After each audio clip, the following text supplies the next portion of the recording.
ketemu lagi sama saya Hadi di channel saya di HS Channel. Hari ini kita kedatangan seorang tamu yang istimewa nih, ya, seorang instruktur. Ya, ayo mungkin kita perkenalan dulu dengan siapa, Bro? Bro Rizky. Bro Rizky. Dengan Bro Rizky. Yap. Bro Rizky tugas di Lapas Pamekasan. Iya, saya tugas di Lapas Pamekasan. Kalau boleh tahu sedikit, Bro, apa sih kesibukan Bro Rizky saat ini? Kesibukan saat ini ya tidak lain tidak bukan hanya aktivitas di kantor saja. Aktivitas di kantor sendiri, ya saya sebagai instruktur yang ada di Lapas kelas 2A Pamekasan. Sebagai instruktur, Iya. kelas 2 Pamekasan. Oke. Sebagai instruktur itu apa saja sih, Bro, tugas-tugasnya? Tugas-tugas seperti sebagai instruktur di Lapas kelas 2A Pamekasan ini di dalam rehabilitasi tidak lain tidak bukan untuk mengatur jalannya program agar kondusif saja. Oh gitu. Jadi menjaga keamanan dan ketertiban ya supaya program bisa berjalan dengan lancar dan tidak ada hal-hal yang tidak diinginkan seperti itu. Siap. Oke. Terus udah berapa lama, Bro, kalau boleh tahu menjadi petugas ini? Oke. Saya dari petugas Lapas kelas 2A Pamekasan ini mulai dari tahun 2013 penerimaan tes CPNS-nya itu dan SK keluar 2014. Awalnya bukan di rehabilitasi, masih di bagian registrasi kunjungan. Sudah berjalan dari 2017 sampai sekarang sebagai petugas rehabilitasi.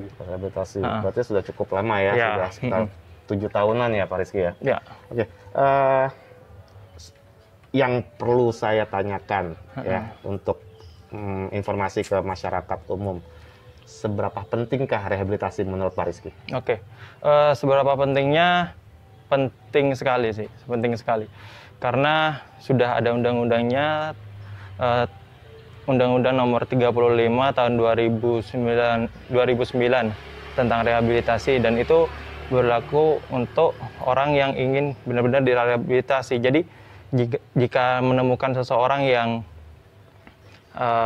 adiksi narkoba, itu pengguna gitu ya? Disarankan untuk harus segera direhabilitasi, karena jika tidak itu akan berdampak ke misal lingkungan sekitar juga, kalau sampai apes gitu ketangkap sama polisi dan diproses secara hukum. Ada beberapa pertanyaan yang memang saya juga masih agak bingung nih. Untuk mengantisipasi atau mungkin keluarga supaya tahu gitu loh bahwa anaknya ini mungkin menggunakan narkoba gitu ya. Terus barang-barang apa saja sih yang mesti diwaspadai? Oke. Sebelum mengantisipasi lebih jauh terhadap barang-barang, kita mengetahui dulu sikap-sikap anaknya bagaimana. Apakah anak itu cenderung berontak atau berani terhadap orang tua, atau melakukan tindakan yang biasanya tidak mencuri akhirnya mencuri, dan atau pulang sampai larut malam. Itu perlu diwaspadai. Dan iseng-iseng main ke kamarnya, kira-kira ada botol yang bertanduk sedotan 2 atau kaca tipis seperti pipet itu nempel ke botol, atau cangklong yang biasanya di marketplace itu jual sih, cangklong yang dengan ada pipetnya gitu, itu biasanya untuk pembakaran sabu. Atau iseng-iseng kira-kira kalau anak-anak ini tidak perokok, ada gulungan lentingan kecil, mungkin itu penggunaan sabu, ganja. Atau juga ada spet. Suntikan. Bisa jadi itu suntikan yang 1 cc. Biasanya suntikan 1 cc itu patut diwaspadai gitu. Jadi kalau untuk mewaspadai teman-teman yang di luar sana menggunakan narkoba, mungkin bisa cek di kamarnya. Cek di kamar. Kalau misalkan ada suntikan yang 1 cc ya, 1 cc. Itu berarti untuk pemakaian jenis narkoba tertentu. Atau mungkin botol yang dibolongin dengan sedotan 2-nya, seperti itu kan. Itu perlu waspadai kalau itu menggunakan narkoba jenis sabu-sabu seperti itu. Atau mungkin aluminum foil, seperti itu ya, Pak Rizky. Itu juga bisa seperti itu. Oke, satu lagi Pak Rizky, pertanyaan. Bagaimana sih mengatasi salah satu cara untuk mengatasi keluarga yang sudah menjadi pecandu untuk bisa pulih? Oke, salah satu cara untuk mengatasi keluarga yang terindikasi ya, belum kita mendapatkan barang bukti, terindikasi ya kita melakukan pendekatan. Mungkin seorang pencandu itu tidak serta-merta langsung jadi seorang pencandu. Bisa jadi karena kurangnya komunikasi dengan keluarga, akhirnya renggang, mengakibatkan anak itu mencari perhatian lebih terhadap teman-temannya, atau ya bisa jadi juga karena pergaulannya yang bebas. Kan orang tua itu tidak sampai tahu secara detail bagaimana pergaulan anak itu di luar sana, sedangkan orang tua fokus mencari nafkah untuk keluarganya gitu. Lakukan pendekatan khusus. Setelah itu, setelah melakukan pendekatan khusus, jika dirasa kurang cukup, introspeksi diri. Introspeksi diri bagaimana maksudnya?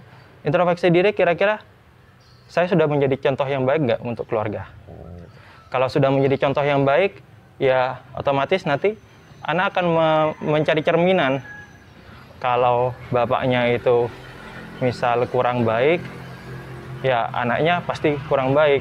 Jika bapaknya itu baik, otomatis anak itu akan meniru. Sedikit demi sedikit, lambat laun bakal berubah. Pak Rizky, terakhir, pertanyaan terakhir. Oke, ya. terakhir. Saya minta motivasi nih dari Pak Rizky untuk teman-teman atau bro NCS yang di luar sana ini untuk tidak menggunakan narkoba atau berhenti menggunakan narkoba dan bisa membuat kualitas hidup menjadi lebih baik lagi. Oke, intinya kalau buat yang sudah menggunakan narkoba, berhenti menggunakan narkoba karena akan menjadi pekerjaan saya pada saat di lapas. Dan yang tidak mengenal narkoba, yang belum, naudzubillah min dzalik, sampai mengenal narkoba, jangan sampai mengenal narkoba. Jadilah diri kalian sendiri, jangan terpengaruh dengan pergaulan yang ada di luar sana, dan nikmati sebuah proses. Nikmati sebuah proses itu bagaimana? Ya kalian lakukan semaksimal mungkin sebuah proses itu, dan sesempurna mungkin, dan nantinya akan endingnya kalian akan menemukan jati diri kalian sendiri. Oke, Bro NCS, jadi saya ambil satu kesimpulan ya. Jadi kalau untuk teman-teman yang ada di luar sana yang memang menggunakan narkoba, ya sebelum kalian tertangkap dan masuk ke penjara, lebih baik melaporkan diri ke tempat-tempat rehabilitasi atau IPWL yang ada untuk bisa direhabilitasi.